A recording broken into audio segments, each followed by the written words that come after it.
a valid point that we need to start thinking beyond the rains, beyond the rivers, and tap the ocean that we have, that is the Indian Ocean. The other issue that we need to, that I need to find out from you, do you now see a deliberate effort to innovate, and especially more so in the food and agriculture sector? Sure. Yeah, thank you very much. And something that has been lacking and something that is very crucial is that political goodwill. And political goodwill, we have seen it, it's coming. And that political goodwill is the reason why we are able to see a day like this is being given the name Innovation Day. And this is because the government is listening and also implementing. And now on agriculture, this is something also we also need to focus, because we know agriculture has been our biggest GDP. Now we need to talk now the reality, as opposed to just now theory. We know this one, if done, can be effective. We now need to act, practice it. We have been preaching digitalization. Now we are seeing it is the in thing. Now we need to actualize it. We have been talking about irrigation-fed agriculture, and we had started with the Galana, Kalalu, and other irrigation schemes. We have seen that is a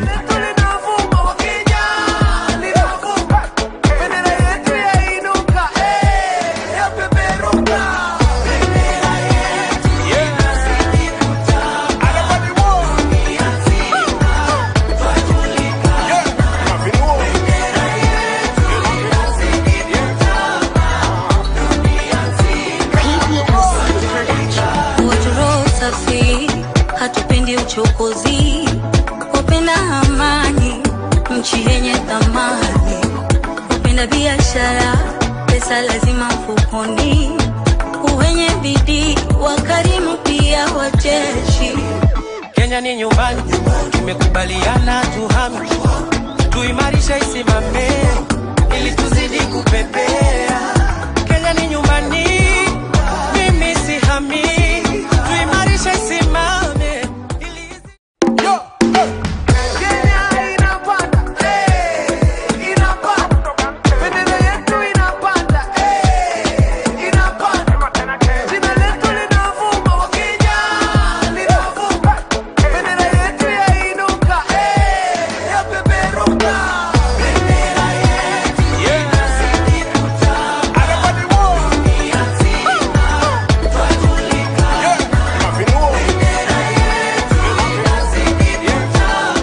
We have seen there is that political goodwill.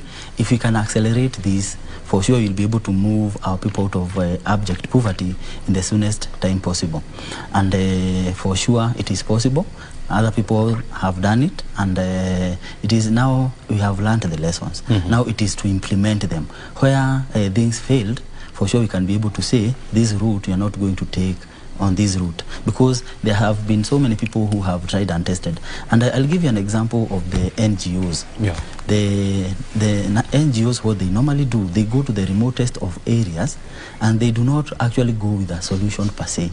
They go and create a solution there. You find that people who do not know how to farm, they dig a borehole, which is something that should be encouraged. They dig a borehole, then they show these people how they can farm. You find that they are pastoralists. Every day their cattle sleep somewhere. That manure is fertilizer. You show them how they can use that manure. On top of them going to graze in the remotest of areas, they also can plant something within their villages and use water. And you find that is how NGOs have been able to help some of the people who are considered to be very marginalized. So these same examples is what now we need to multiply, and they have the multiplication effect and accelerate, as you have correctly put it, so that to the remotest of areas, all these ideas, all these innovations, they can go and be put into practice. The other issue that you know, is facing this nation, you know, apart from hunger, is the issue of health, and we know that we have been having a challenge with the health health sector in this country, whereby our hospitals, and more so, what we refer to as county hospitals, they are overcrowded, they are understaffed, and so how do we bring innovation into the health sector? Sure. Yeah, thank you very much. One thing that you'll realize is health is a result of mostly of malnutrition and lack of proper diet. And when we are talking of health, and we put more emphasis on that one, we are looking at treating the symptom and not treating the disease itself. What we need to treat is the disease itself, and that is get people out of hunger. You find that most people who are sleeping are in the hospital beds.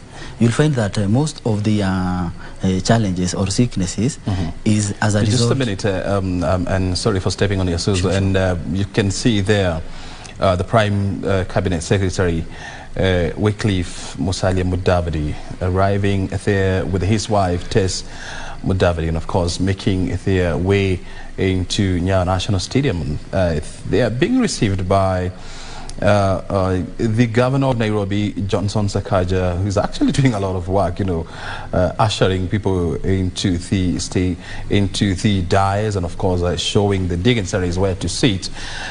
It